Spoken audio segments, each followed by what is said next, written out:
Welcome to the Uncommon Career Podcast. I'm your host, Patricia Ortega. I'm a counselor turned coach, bringing you faith-based resources, insights, and strategies to help you live that walk-on-water adventure God called you to. Find more information at theuncommoncareer.com. Hey friend, welcome back.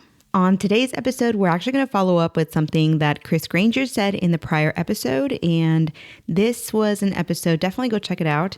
But in this episode, Chris Granger talked to us about different seasons in our career, different seasons in life, how one season prepares you for the next season, how even tragic moments can be used for the glory of God. I mean, there was just a lot of great information. But Chris actually finished off by answering a question as to a career change and how to prepare for that career change. Now, this could be a change going into, from a 9-to-5 to your own business. It could be from a 9-to-5 to a part-time. It could be from one 9-to-5 to another. So many different ways that career transitions are happening nowadays. But the first thing he started with was the budget, which was so practical. And I was telling him, sometimes we get so wrapped up in the spiritual side of things that we forget how practical the Bible really is and how practical we as believers are called to move in every part of our lives, including those career transitions. So along those lines, I thought it would be a good idea to pick up where Chris left off and talk to you about what I think are the 4 steps to preparing for a career change. These are the ways that I typically prepare for a career change myself, the ways that I've helped other folks prepare for their career change. And I think it just demonstrates a lot of the same wisdom that Chris was talking about in the prior episode.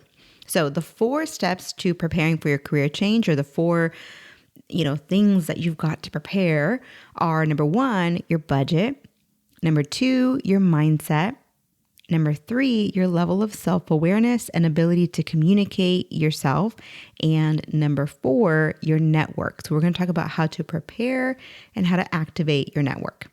All right, so here we go. We're going to start with number 1, budget.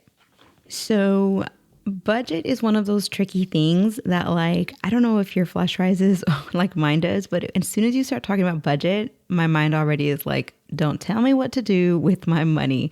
But hopefully these can be some suggestive pieces that you can decide what to pull on and what to use in order to prepare. But I promise you, it will make your life a whole lot less stressful should things go awry during your career change. So when you're looking at your budget, first thing to think about is, what career change am I going to take? And what is the impact, the financial impact of that career change? So we'll start with the easy stuff. Let's say, for example, you are jumping off the 9-to-5 and you're going straight from a 9-to-5 into a business where you are responsible for making all of the income.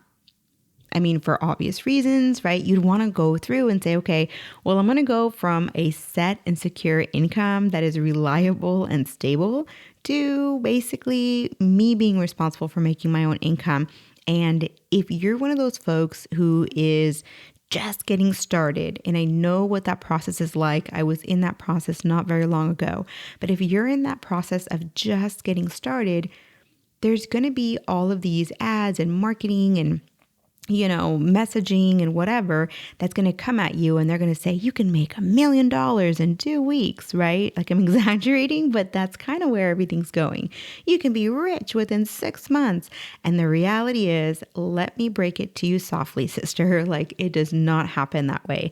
It is going to take time to get set up, to learn how things work, to get your first client, et cetera, et cetera, et cetera. So if you are taking that leap from a 9-to-5 to a business, it is really important that you've got your budget set, that you have a bare minimum of 3 months, although to be honest with you, it's going to take a little bit closer to 6 in most cases. Now, of course, all of this is, precautionary. There's cushion, we want to be wise and good stewards. And so, can it be done in 3 months? Has it been done in 3 months before? Of course it has. But we're going more with sort of the average so that you have less risk as you move through your transition. So that's one of the potential avenues. Now, the other thing to think about is if you're going from a 9 to 5 to another 9 to 5, like a salary position to another salary position, whether it's management or whatever, sector or role you're in, recognize that if you're transitioning as a promotion, meaning you're doing the same work, but you're actually leveling it up, then the chances of you needing the budget for the career change are much less likely, right? So you have much less risk involved there because you're getting a promotion. So in theory, and in most of my experience working with folks and doing my own, process and just in general, just common knowledge will tell you that if you're in the same position and you're aiming for a promotion, unless something goes very, very wrong, you are going to make more income. So at the bare minimum, you'll make the same income in a better position, but you'll probably make more. So then it's not as big of a deal, right? But there's always those little things that could happen, such as, hey, there's a delay. You've put your 30-day notice, but now there's a delay in when you're supposed to start, and we won't actually start you for another 30 days.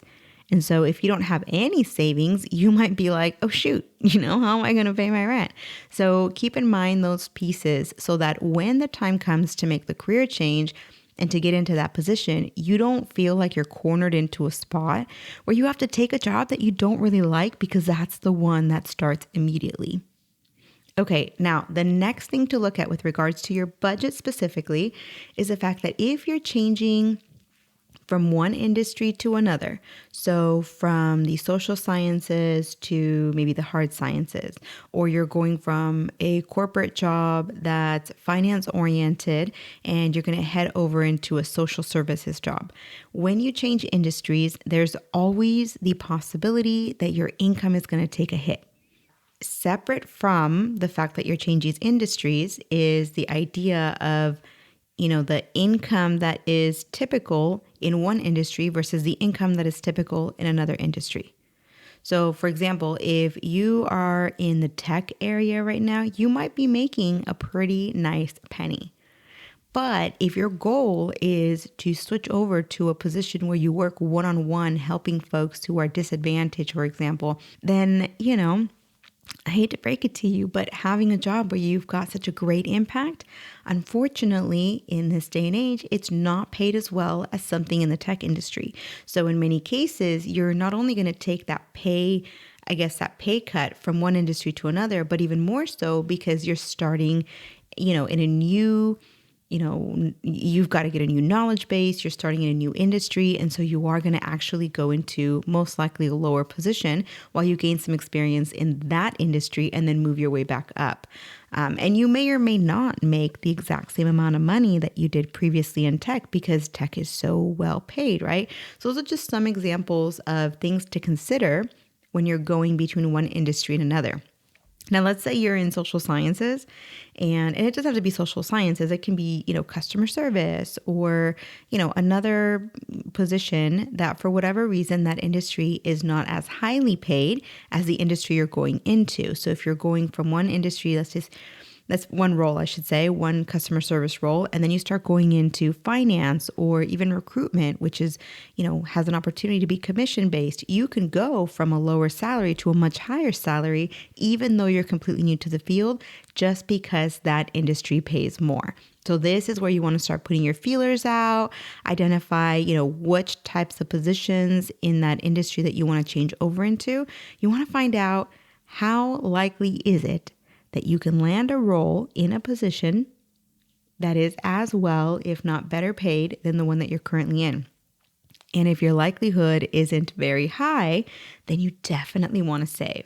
Okay, so that's all I'm going to say about budget. Don't want to harp on that too much, but I just want to make sure that you're prepared because it is a scary ride when you are not ready for those budget ups and downs. All right, so moving on. The next thing that I want you to prepare for career change is your mindset. Now, I would put this one first, but if the budget's not in place, everything else falls apart. So mindset becomes second. But when it comes to your mindset, think about it this way. The career process is straight up broken.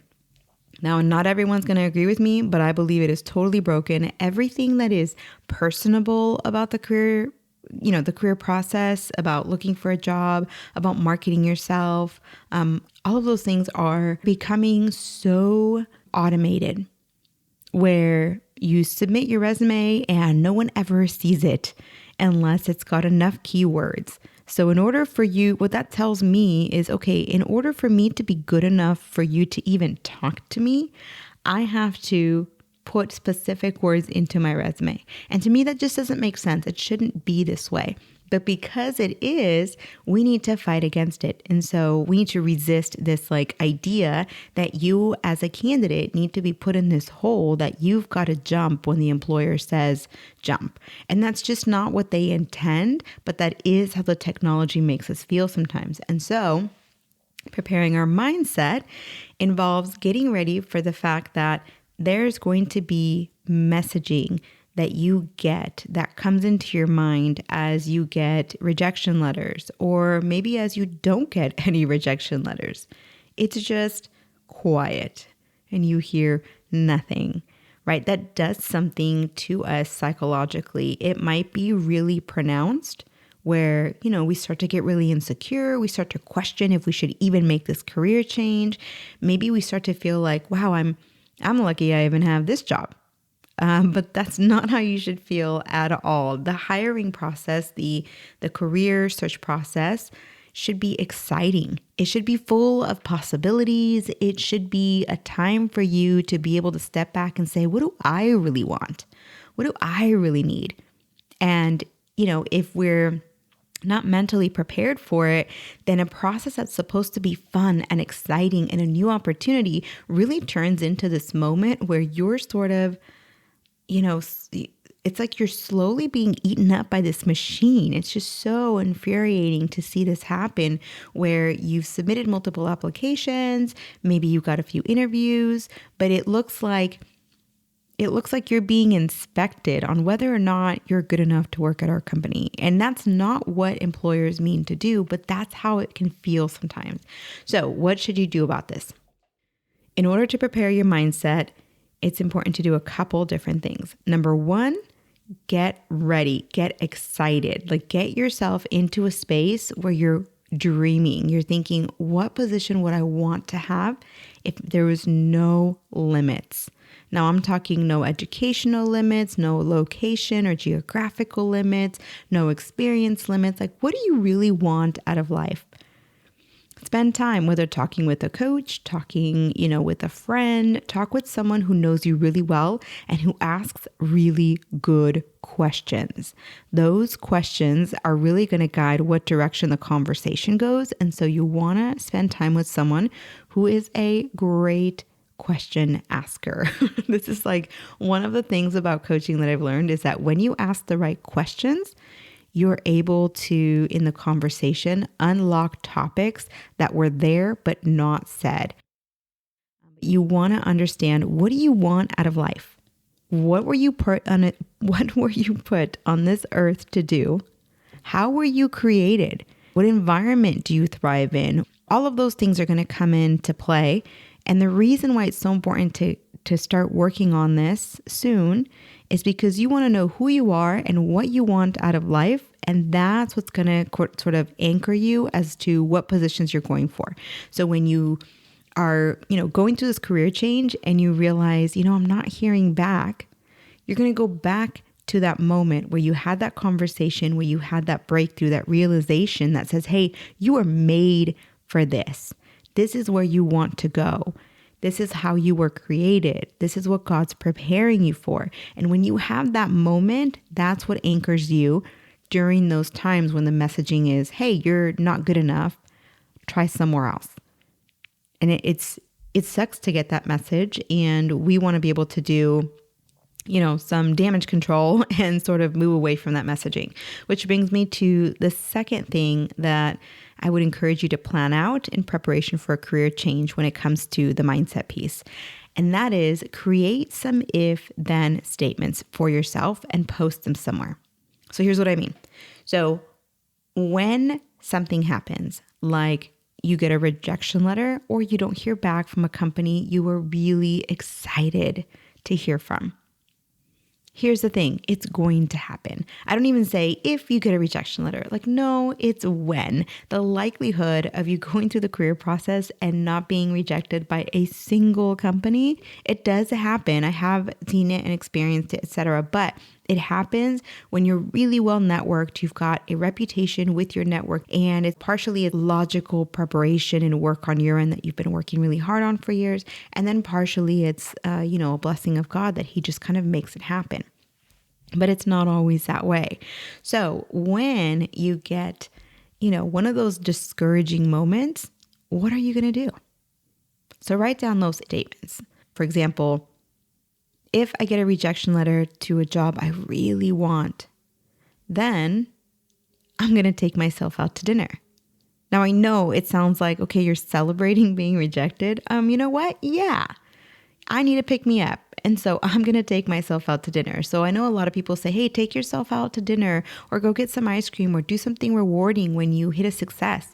But how are you going to hit that success if you have some challenges along the way? And we all do. In the career process, it is almost inevitable that you're going to have some challenges. So what are you going to do to keep yourself pumped up? This is my suggestion, is to make some if-then statements to set yourself up so that when you have a discouraging moment, you take yourself out and you say, you know what? I have made progress. You can also have those same if-then statements for things like scripture, or if God promised you something and you know he promised it to you. If you were in your Bible and God spoke to you in a verse, write that verse down, post it up, and know that when you get that point of disappointment, you go back to that verse and you remember what God told you. Because faith, I'm going to butcher this. Faith is the evidence of what's not seen. So if God told you something, you better believe it is so. Even if you get rejected from a company that you really wanted to work at, even if you haven't heard from companies for your interview, even if you've submitted resume after resume after resume, even if you made it to the final interview and then they never called you back, God's promises supersede all of that. So figure out what your if-then statements are, whether it's related to scripture, to a promise God gave you, whether it's related to maybe a reward where you're like, you know what, I'm going to take myself out. I'm going to, do some reading. I'm going to, hang out with some friends. I'm going to celebrate that I've made progress. I may not be there with an offer on the table, but I have made progress. All right, friends, let's move on to number 3. So the third aspect to prepare when you're going through a career change is self-awareness. I know we talked a little bit about this in the mindset section just a few minutes ago, but I'm going to focus real hard on self-awareness because I want to make sure that as you're going through a career change, and this can be anything, this could be salaried position to salaried position. It could be a full-time to a part-time. It could be a full-time to a business. It can be any number of things. Even if this even applies if you think you might be starting a ministry, a nonprofit, really anything where you've got to go out and produce results. You're going to need that self-awareness for multiple reasons. Now, sticking to the career change aspect, self-awareness means knowing who you are as a person, and now to be more detailed, it means knowing your personality tendencies, knowing your strengths as well as your weaknesses, understanding how you can minimize those weaknesses or even leverage them to become strengths, recognize what environments you work best in, what environments you naturally thrive in. Are they more flexible environments or maybe very structured environments with a schedule that you've got every day? Do you like environments and do you thrive in environments where you're responsible for the outcome and it doesn't matter how you do it, just go out and do it? Or are you better off in those positions or roles where you get really clear instruction and you do an amazing job if someone will just tell you what the outcome needs to be? Self-awareness also includes things like figuring out what your likes and dislikes are, because for a potential employer, what you're good at and what you're not so good at and what you're working on is just as important as what you naturally find interesting. And that's because there's these things that are called self-motivators. These are skills that you don't actually have to try to develop. You don't have to try to get better at, because they are self-motivating. So for example, if you really enjoy drawing, you don't have to write down on your calendar, practice drawing. I mean, you can, and it's a great thing to do, but you don't technically have to, because you know that every free minute you get, you're going to want to draw. You know that when you're stressed out, you're going to want to draw. You know that when you have a few hours off, you're going to want to draw. So that's part of the self-motivating skill, that you naturally are motivated in order to implement that skill. Now, the other part of a self-motivating skill, and the reason why employers will want to know your likes and dislikes and your natural interests, is because a self-motivating skill is a skill that you naturally are motivated to improve in. So if you really enjoy drawing, chances are you are naturally and intrinsically seeking to get better. So as you're drawing, you are it's called metacognition. I'm not going to go into it in this episode, but metacognition is in a short one sentence, is the process of thinking about your thinking. So in the same way that you're drawing, you can get lost in your drawing and not think anything of it. But you can also get lost in your drawing in the sense of, how do I make this better? If you're drawing a face, how do I make this more realistic? And that process of being creative while also trying to improve in your skill set, that's like the beauty of self-motivating skills. If you are naturally interested in drawing, you're naturally going to get better. If you're naturally interested in the sale, like how to help persuade people to make the right purchase, you are going to be the best salesman. You can't train that. You can't train a natural love. And this is why the self-awareness piece is so important. Because if you recognize what you love to do, that is going to come through. Especially if you've kind of like nurtured that interest. And you do have to be, intentional. You do have to be intentional about nurturing that interest. And so during this phase of preparing your own self-awareness, you want to figure out, what do I like? And one way you can do that, just free little nugget here, is get a sheet of paper and write down the different positions that you've had. And for each position that you've had, write what you loved about it and also write what you did not like about it. And as you look at all your different positions, you're then going to circle the top items that you definitely didn't like about your past positions and circle the items that you loved about your past positions. Now imagine a job that would have everything that you loved out of all your previous positions. Just start thinking about that. What would it look like? What would it feel like? Start getting excited about the potential that there might be a job out there that includes all of these components. And that way, over time, as you get into the interview, as you start talking to your network, as you move forward in the process, you're going to be able to shine, like literally light up when you talk about some of these skill sets. And this is what employers want to see. There's so many other parts to the package, of course, but this is the piece that once you get past the paper cut, once you get into the interview and they ask you questions, there's going to be so many candidates that just give dead answers.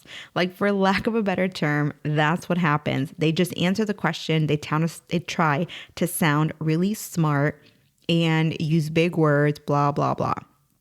But when someone comes into the room, they are asked a question of, why are you here? They give a little bit of their experience, they answer the question, whatever. But during the course of that response, you see their face light up like, man, I just love the sale. Or I just love, let's say it's accounting, which to some people it can sound really boring, but to others, it is the most fascinating thing. Let's say someone who's accounting candidate came in and they asked, well, why do you want this job? And this accountant starts going into detail. And the accountant's like, I love when the numbers match up. There is nothing more satisfying than when I know where every single penny is. And then you just see their face light up. Like that's the best part. That's the accountant that you want. Even if they don't have as high of a skill set, there are companies that are going to say, we can train that. Oh, you're new, you just came out, we can train that. That's okay. But your natural love is there. And if you know what you enjoy through this, preparation of your self-awareness, if you know what you enjoy and you sort of cultivate that life into it as you're preparing, your answers are going to have a lot more, I guess, brightness to them, if that's a thing in your interview questions. Okay, so last one is the network. My friend, the most beneficial thing you can do for your career change is to prepare your network. And by prepare your network, I mean, number one, you first identify your network. So you write down every single person that you know. And this takes time, but it's totally worth it. I promise you, all the time that folks spend on the online job boards or, applying blindly to a system is a lot of it is wasted. I got to be honest with you, a lot of it is wasted. But instead, focus on your network. So spend some time writing down every single name of every single person that you know. And you can do this by writing down, for example, everyone I know at work, everyone I know at home, everyone I know I went to school with, everyone I know from a past job, everyone I know from my dentist office, everyone I know from my grocery, whatever. Write down literally every person you know. So that's identifying your network. Now, there's other activities. We can't go into them here, but definitely reach out to me if you want to learn more about them. I've got so much to cover on that side. But you write down everyone's name that you know. The second step is to activate the network that you just identified. And that's starting to have conversations with folks. Now, there's so many different ways of talking to or getting in contact with people, depending on if they're a warm contact, if they're a very close contact, if they are a cold contact that you've never spoken to, but you know this person works at the job where you want to work at. I mean, that's a really powerful contact, even if they're second or third or fourth degree. So identify your network. And then you activate your network by starting to put feelers out, sending notes, talking to people, etc. And then you start growing your network. And so as you're preparing your network, you're figuring out who's in there. You're starting to have conversations, and then you're also growing it by asking for more leads. So every time you talk to someone, if it's a good conversation, it's going where you want it to go, and it feels like, hey, like we're getting along and this could be really helpful, then you want to start asking, who else do you suggest that I could talk to?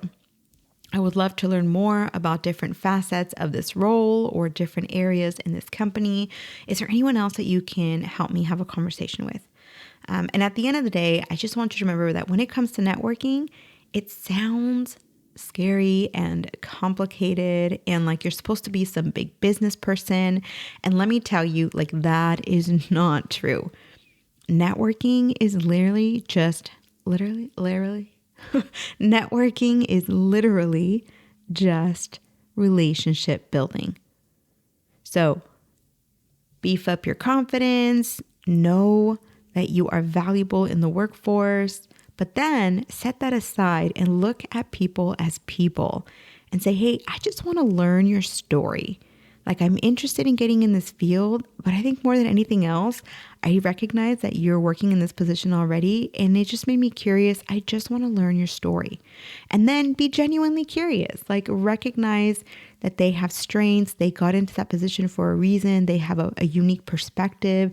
Learn what that perspective is. In either case, prepare your network, and along with preparing your budget, your mindset, and your level of self-awareness, these 4 steps. So budget, mindset, self-awareness, and networks. Preparing these 4 things are going to make your career change so much easier. It's going to make you feel like you are prepared, and then you can take off running as opposed to kind of like, moving through the process slowly and trying to pick up, have a grasp on your budget while you're at the same time getting some, rejection letters from HR companies. And then you've got to go figure out how to get back into the right mindset. I mean, it can be really clunky, but if you prepare at the outskirt, your process will be so much smoother. All right, my friends. So that's all the time I have today. I am really excited if you're going to be making any kind of a career change or starting something new, a new adventure. You feel like God's calling you to something. I am super excited. So if that's you and you're interested in maybe having a chat about it, then head over to theuncommoncareer.com. I definitely have, I've got a schedule where you can schedule a coaching consult. We can talk about it. I just want to hear how you're doing.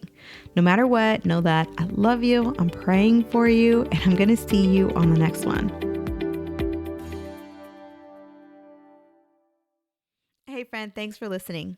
You're now done with the first step towards becoming a part of the Uncommon Career community, and that is to listen to this podcast. So, woohoo! Congratulations! Your next step is to head over to theuncommoncareer.com and request my 5-step strategy to literally change your mindset by systematically busting through all those mental messages. I'm talking about those lifelong lies that make so many Christians like you and I completely ineffective in our calling. I used this when insecurity and negative mindsets were really getting me down and stopping me from taking that leap of faith I knew God was calling me to. This works so well for me every single time, and I know it's going to work for you too. So again, before you forget, head over to theuncommoncareer.com, grab your 5-step strategy, and I'll see you there.